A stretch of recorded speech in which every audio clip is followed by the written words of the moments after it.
Right, we've come back to the graded sky, as you can see, and here I've got a photograph of quite a cloudy sky.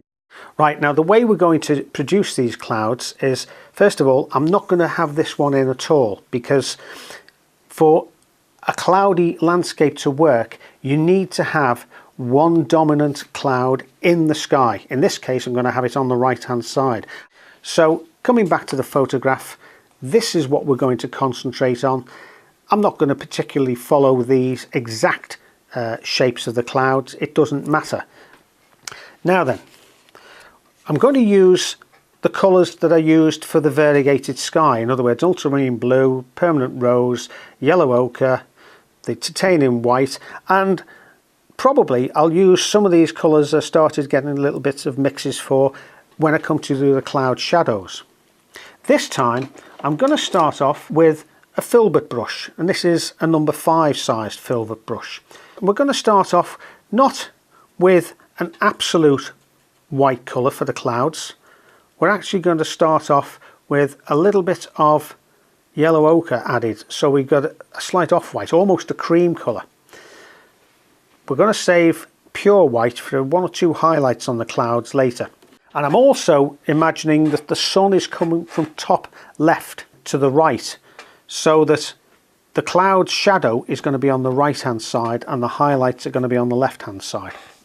So we'll start off up there. You can see all that I'm doing, having got a good mix of paint on the brush, is just to sort of blob it on like that. Okay, and you can see that I'm just whizzing this on pretty quickly, just to give us a basic outline. Right, now what we've also got, and I'll just do this very, very quickly, is a little hint of the other clouds further down. Now what I'm going to introduce is a little bit of the grey colour. This is part of the colour that we use for the variegated sky, but while it's on the palette I might as well make use of it. It's a nice warm grey. Perhaps just lighten this up slightly, and this is going to start giving us a little bit of dimension and form to the clouds. Let's again imagine that the light is coming from top left. We'll just try and imagine a little bit of that shadow there, maybe underneath there slightly. What I'm going to do now is to add a little bit of colour. I'm going to add some of this blue, perhaps tone that down slightly. It's still a bluey grey, but there's a surprising amount of colour in clouds when you look at them, and so underneath some of the shadow areas of the clouds I'm going to just add bits and pieces here and there. Don't worry about this if it looks a little bit stark and harsh at the moment. We're going to be blending this in so that it's all going to look like a really puffy, colourful, sunny cloud on a bright summer's day. Again, notice I'm not holding the paintbrush like a pencil. I'm holding it a fair way down here, so the brush can actually bounce a little bit. It means that your strokes inevitably get freer and a little bit looser, and you're able to sort of scrub a little bit better, quite lightly like that. Okay, I'm going to add in now a little touch of the yellow ochre. Let's find a little bit of the white. It's about 50-50 mix, that, as you can see, and I'm just putting this in on the top left hand side of the clouds where I would imagine the sunlight would catch it, and perhaps a little further down here. The whole process of painting clouds like this is one of steady and progressive improvement and development. So what I'm going to do now is to come back with the large brush. So I'm now going to just, if we hold that again fairly well down the brush, you can see what happens when we start to blend some of these colours together, and you can see how this big brush is taking out some of the harsh joins between some of the colours. You see, what I'm doing a sort of circular motion, or a letter C, not always in the same direction, sometimes it's a backward letter C.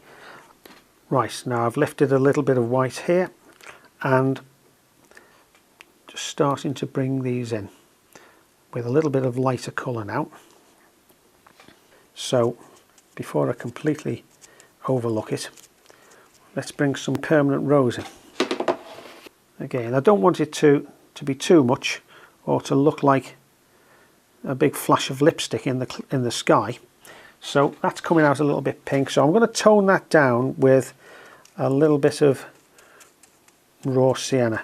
It adds a nice bit of warmth to the sky. Just go over where we've painted there, and then come back again and add some white and yellow ochre. Take the excess off and just blend in this pinky red, orangey red colour that we've now introduced. I'll tell you what I'll do. I'm going to just have a little go with the 1-inch flat brush. So I'm just going to take a little bit of gel with that, a little bit of that off-white, just to get me going, and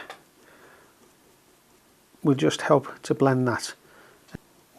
If we move that up, it starts to give a little bit of fluffiness and almost raggedy edge to those clouds. Right, now I've continued putting in paint and developing the clouds over the last few minutes. So really now the only thing that we need to do for the next stage is to start putting in some white highlights on the top left hand side of some of the clouds, and perhaps down here as well. So I'm now using virtually neat titanium white, and I'm heading for, as I said, some of those clouds on the top left of the cloud formations. Make this quite random. You can see that I'm using the number 5 filbert brush, which is perfectly adequate for this to give some nice fluffy effects.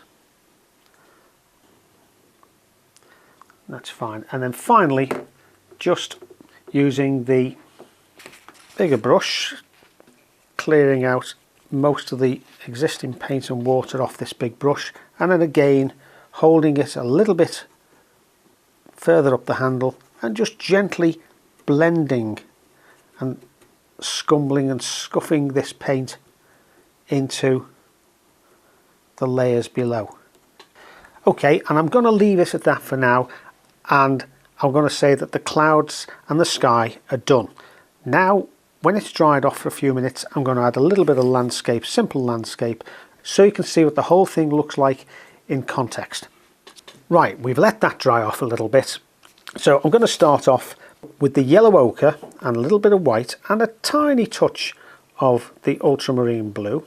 I'm going to whip this straight across from left to right. It's only just an impression of a little bit of landscape.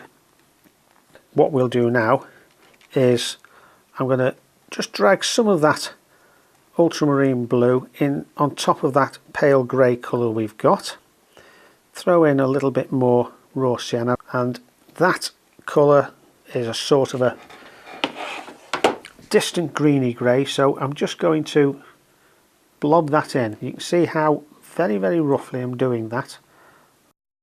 Okay, the only other thing we've got to put in now is a tree here for the focal point, by taking a little bit of the yellow ochre, a little touch of the ultramarine blue, and where we're going to have the around about this point here, we'll take some of the excess paint off like that, and just by dabbing that on in sort of banana shapes, just put a little bit of shadow on it just to bed it down firmly into the ground.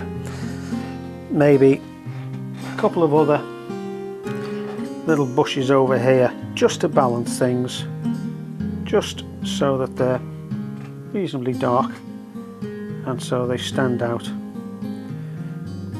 So there we have it, a completed picture of a cloudy sky.